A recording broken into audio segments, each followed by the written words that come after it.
I'm so depressed, Dr. Richard. I can't seem to shake it off. I've tried, but nothing seems worth doing. Is it due to the death of your friend, do you think? In part, yes. In part? You don't think it's the major factor in your present mental condition? Of course it's the major factor, but I don't think it's the only factor. Her death has changed me, no use denying it. But it's forced me to reappraise my life. And to that extent it's thrown me into a state of confusion. In what way has it made you reappraise your life? Your writing? Yes. Since Mary's death, I've discovered I can't take the same pleasure in writing. I'm certainly tired of writing children's stories. Then why not try and write something else? Something more challenging? It would be difficult to find something more challenging than writing for children, Doctor. Perhaps you're right. Before Mary died, I'd also lost a lot of money. Some overseas investments. All the money's gone. And I have no family, no one close I can turn to for help and advice. Mary would have helped me if she'd been well enough. To that extent, Mary was my family, I suppose. I'm alone now. It's that fact which depresses me, frightens me. Oh, I see. You're what? Early 30s? 32. You're still a comparatively young woman. You've got many years in which to enjoy yourself, make new friends, enjoy new experiences.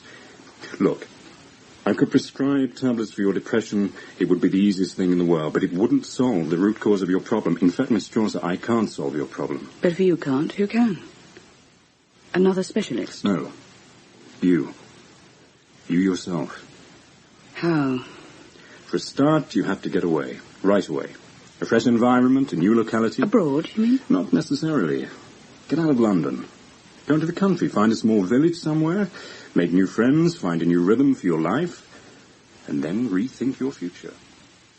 And that's what I did. And that's how I came to meet Mrs. Crozier and Christina. Mrs. Crozier lived in a large stone house at the end of a small village. At first I thought I wasn't going to enjoy it much. The house wasn't very agreeable, not in itself. It was a good size, the rooms were well shaped and the windows were wide and looked out onto a large, pleasant garden. But the rooms felt both cold and stuffy, and there was a general air of damp and depression about the place, as if it had not yet been left to go to seed, but might one day soon. It's a lovely house, don't you think, miss? It's very nice, Mrs. Crozier. It's only 5 minutes, less in fact, to the village store. You can get most things there. The garden is beautiful. Who looks after it? I do. All by yourself? Yes. That's amazing. You must work awfully hard. I spend most of my time out there, especially in the summer. The house is not mine, do you understand? Oh? No. I kept house for a family who lived here a little while ago. My husband used to do all the hard work in the garden. But when he died and the family left, well, I took it over. Something to do. And the new owner and the agent agreed that I could stay on and have the upper floor and the scullery kitchen downstairs for a small rent, while keeping the place aired and generally tidy. But how is it that you're renting it out? Oh, it's with their agreement. And it's only for 6 months to begin with. The present owner works and lives abroad, you see, and is hardly here.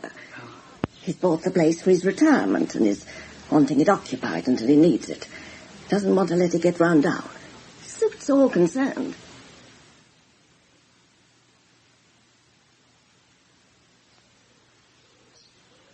Good afternoon, miss. Hello, Mrs. Crozier. I hope you don't mind me saying this, but don't you think I've been here long enough for you to call me by my Christian name? Oh, I don't know about that. Well, if that doesn't suit you, Miss Chaucer would be a start, wouldn't it? Oh, very well, miss. The radishes look good. Do you like them? Love them. Well, I think that'll be enough. Yes, it's warm, isn't it? Heat doesn't bother me. Gardening helps keep my joints moving, that's what I say. Tell me, Mrs. Crozier, why is it that so few people seem to come up here? What do you mean? Well, just that no one ever comes visiting to see us. Well, you, mainly.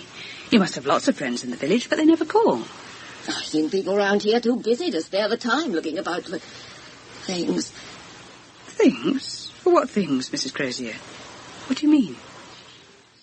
You say it as if they expect to find trouble of some sort. I don't know what you mean, miss. Oh, I'm sorry, Mrs. Crozier. Have I offended you? No, of course not. I don't know what you mean. But people not coming here.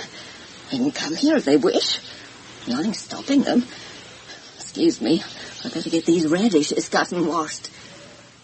I thought it was a strange phrase to use. Looking about for things. I admit it played on my mind for a while, but then after a day or two I forgot all about it. I saw Christina first on a damp, calm morning in the late summer, when the sky was still sulky from an unexpected shower. She was standing in the garden, in one of the flower beds, looking down at something. She was a thin, pale-haired, rather grubby little girl of about 9 or 10. I opened the window of my room to call to her. I wasn't quite sure what I intended to say. Not to walk on the flowers, I suppose. She didn't hear the window open, though it was stuck and creaked as I pushed it. She turned and walked away with unexpected abruptness and disappeared round the corner of the house. Oddly, the garden didn't look quite the same after she'd gone. It was like one of those unconvincing photographs that have been touched up. You can tell where an outline has been removed and there's something missing. Something inadequate. What was that you said? You saw what? A girl. In the garden? That's right. She was standing in one of the flower beds looking for something. I don't know what. A ball, I suppose. Did you speak to her? I opened the window, but before I could say anything, she had gone round to the front of the house. You didn't see her then? No, I didn't. A smallish, very fair-headed child, about 9 or 10. I didn't think she looked very well cared for. She had a rather thin, thoughtful, obstinate face. She wore a pale green cotton dress. Well, Mrs. Crozier? No, miss, there wouldn't be any child in the garden that I know of. They don't generally come up here. I'm not imagining it. I saw her. She must have taken a fancy to playing here by herself. I hope she's not going to make a habit of it. I hope not either, miss. As the doctor had predicted, the change, the peace and slower rhythm of my life were having positive benefits. There I sat by the open window with the heady smell of pinks, the freshly dug earth turned by Mrs. Crozier, and the intoxication of crushed grass drifting upwards on the warm, early evening air. It was a supremely peaceful moment. And then... Oh, kitten. Oh, kitten. What? Oh, mummy. Oh, mummy. Who's that? Is someone calling? Oh, kitten. Oh, kitten. Someone's outside. Mrs. Crozier? Is that you? Mrs. Crozier? Oh, mummy. Oh, mummy. In the shadows at the bottom of the garden. Someone's moving about. Oh, kitten. Oh, kitten. Oh, mummy. Oh, mummy. It's that child again. If that's you again, go home. Go away. You've no business here. He's gone now. He's gone now. It's all done. He's gone now. He's gone now. It's all done. He's gone now. It was the little girl, of that I was sure. Done. And there was something about this extraordinary ritual that I had to stop, for the sheer sorrow of it. Gone. The feeling that I was unable to bear it any longer myself. He's gone now. I hurried out of my room and ran outside, but she had gone. You must have made a mistake, miss. Not ill-treated in the real sense, perhaps, but neglected. I can't help feeling that she comes up here for help. Love, maybe. Your writer's imagination, wouldn't you say so, miss? No, I would not. I saw that child as plain as I see you now. I haven't seen any child, nor have I heard of one being ill-treated or neglected. And I know most of the people around here. Then perhaps I'd better go and see the local doctor. Maybe he can explain these hallucinations of mine. and can prescribe some treatment. I don't think that'll be necessary. It's possible. Well, it could be the grandchild of old Mrs. Baines. It might be her, you saw. Mrs. Baines is very sick, and her daughter's come down from London with her own children to take care of her until she dies. I understand it can't be far off. You know what children are. They get bored easily, especially if mother is busy, and they have to be quiet about the house all the time. They roam about outside looking for something to do, and so they get into mischief.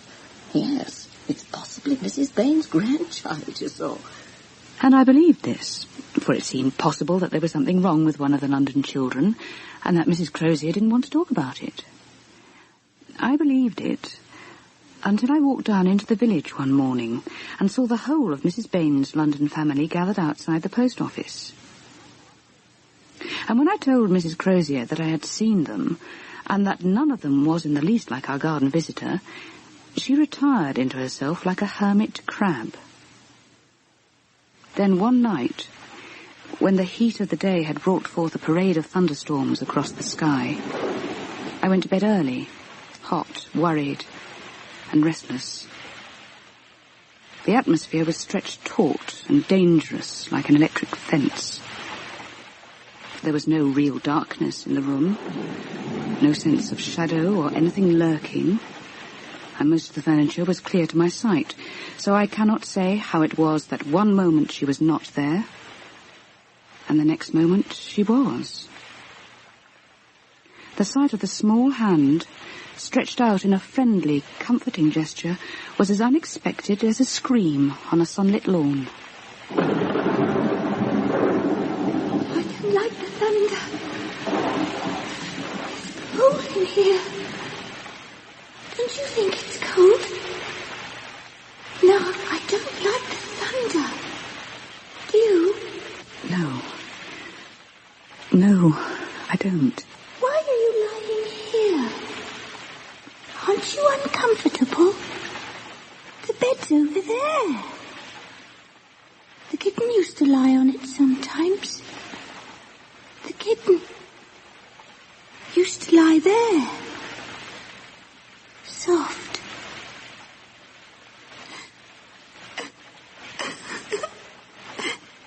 She used to... Oh, don't. Please don't go away. I don't like the thunder either. The bed's over there. You should be over there. Not here.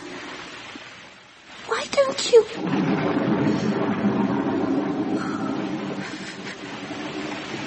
It's all right.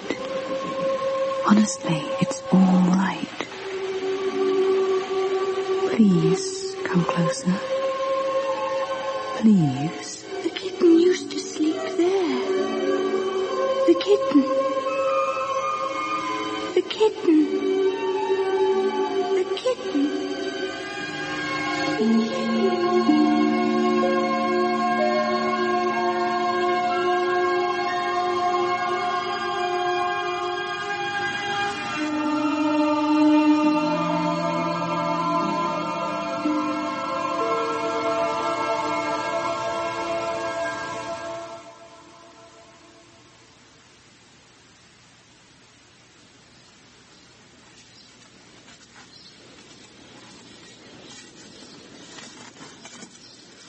Oh, good morning, miss. Good morning, Mrs. Crozier. Nasty storm last night. Yes.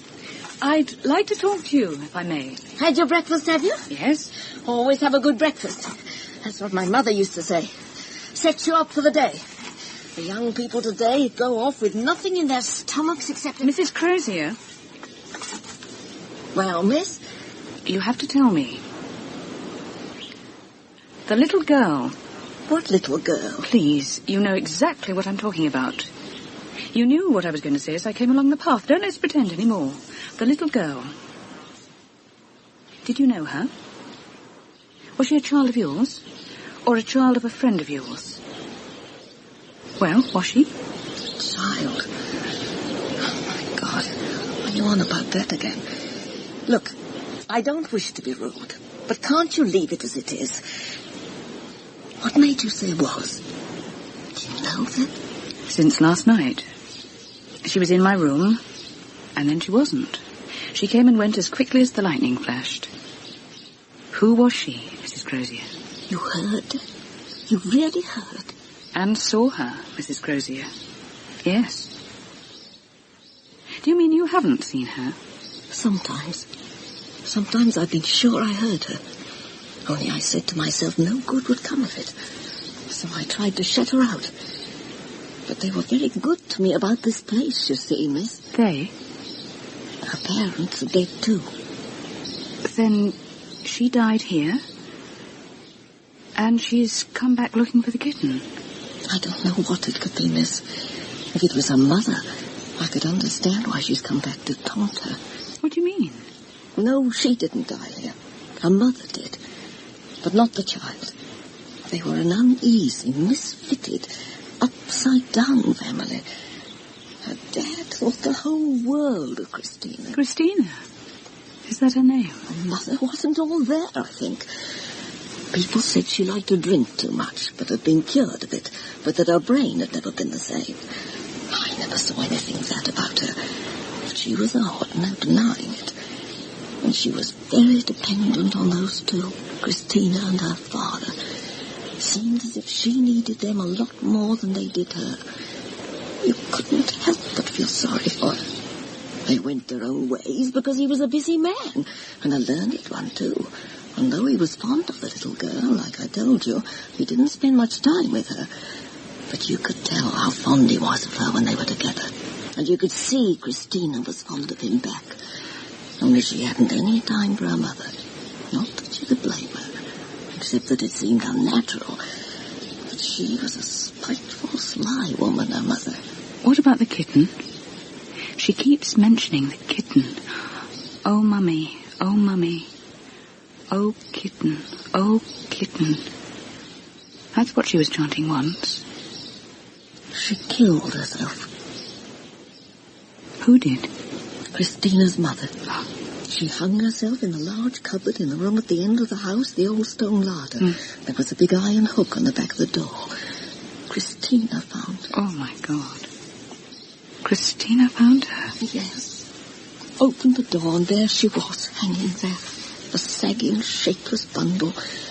She hardly said a word, the child. Came to me. I was working here for the family. Found me in the big kitchen. I remember I was kneading away at a pan of dough. She stood in the doorway and said, Mrs. Crozier, Mummy's hanging up there, and I can't get her off. She looks awful, Mrs. Crozier. And then she dropped down in a heap, and I was nearly out of my head, not knowing what to do. Christina's father was away, and I couldn't get Christina to come around or wake up properly. I thought she was dying too. Oh, I don't know what I thought. Alone there in the kitchen, with her all flopped out, white as death, and only just breathing. Then the delivery boy came, and I left him with her, and went to see. She'd slowly strangled to death, not broken her neck cleanly and quickly. I haven't forgotten her face from that day to this. Of course her mother must have been unbalanced. But not to have thought of the child or the father. What they would find. How it would affect them. There was ill feeling in her, miss, for her to have thought of all that and still gone and done it. I still say poor thing, for there was so much misery in that family, with them wandering apart from her like that. You had to feel sorry for her. The kitten, well, miss, I think the child knew why her mother had done such a dreadful thing. No one ever rightly gets into a child's mind, but she loved the kitten, and she knew her mother was jealous of it. I always believed Christina felt somehow she owed her mother for what she'd had to do. As I said, Christina loved the kitten. So one day she took it down to the pond and tied a brick round its neck and put it very gently into the water. Oh, my God. Then she ran away, crying for it to die. She never saw me coming round the end of the wall, and I didn't care to call out to her. But I saw it all. My breath was nearly choking me, but I went down by that pond on my knees and stuck my arm in and got myself all over green slime and mud, but I got the kitten out alive. Only then, miss, how could I get it back to Christina? I was fair stuck. I had something of an idea of what was in her mind, but couldn't tell for sure. So I gave it to a friend of mine, a quiet woman who lives down the other end of the village. She's a widow, too, and doesn't talk to folk much. So the kitten's alive? With my friend, yes. And she never saw it again? She thought it was dead? That's right. And that afternoon was her mother's funeral. And it wasn't long after that they went away. They went away? Then she's not dead. Christina's not dead. Oh, yes, she's dead, miss. Not that I ever saw her myself again after that. But she died, they told me, in a plane crash with her father. Oh. He thought a holiday would be a good thing for them both. She dwindled away after her mother's death, and he thought it was that. Well, it could have been. She used to wake shrieking. But I always thought it was the kitten that she'd killed with her own 2 hands. Or thought she had. Have you ever killed a thing, miss? Once. On a farm. I know what you mean. I'd have given it back to her if only I could. But how could I? It was some sort of a sacrifice she was looking for. If she knew the kitten was all right, what was she going to do next? I don't know, Mrs. Crozier. But did you ever think that she may not know she's dead? That she sees things as they were? She saw the bed where it used to be. It's a thought, Mrs. Crozier. Just a thought. Over the next few weeks, I saw Christina often, and Mrs. Crozier saw her too, I'm convinced, though she wouldn't talk to me again about it. But the one thing that badly troubled me was the unpleasant atmosphere at the end of the house where Christina's mother had killed herself. Once I had to go into the old stone larder in broad daylight to get the milk that was put there to cool, and the end of the room nearest the cupboard seemed to me to pulse, to throb, like a kind of wicked powerhouse. I told Mrs. Crozier. She said nothing, but she stopped putting the milk there. Then there were the nights when I wept. No child should still be lonely after death. It wasn't right. But the worst pressure of all was the growing feeling that the only thing I could do to help was to kill the kitten myself. I'd often gone down to see it. Christina hadn't shrunk from doing it, so why should I? I watched it one dull, hot afternoon, but I slunk home at last, unable to make up my mind how to do it. It was as I reached home that I sensed something was dreadfully wrong.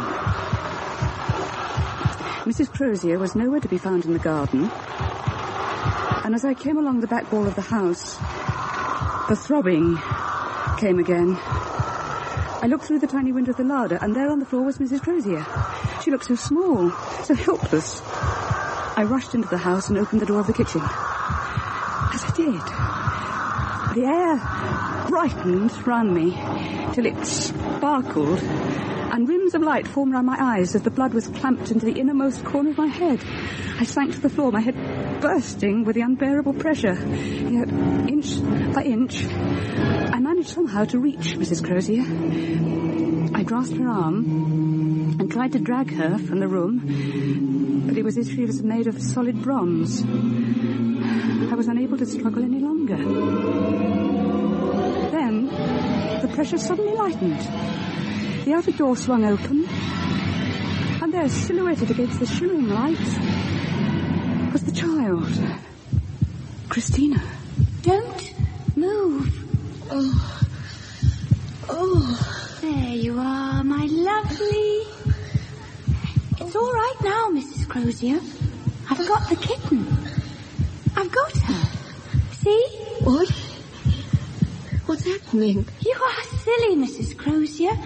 I said, I've got the kitten. Don't move, Mrs. Crozier. Please keep still.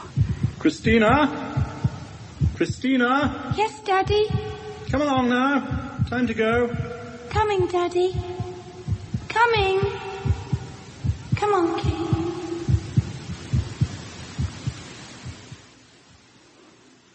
Next morning, we heard from one of the village boys that Christina's little cat had strayed across the road and been run over by a car. It had died at once.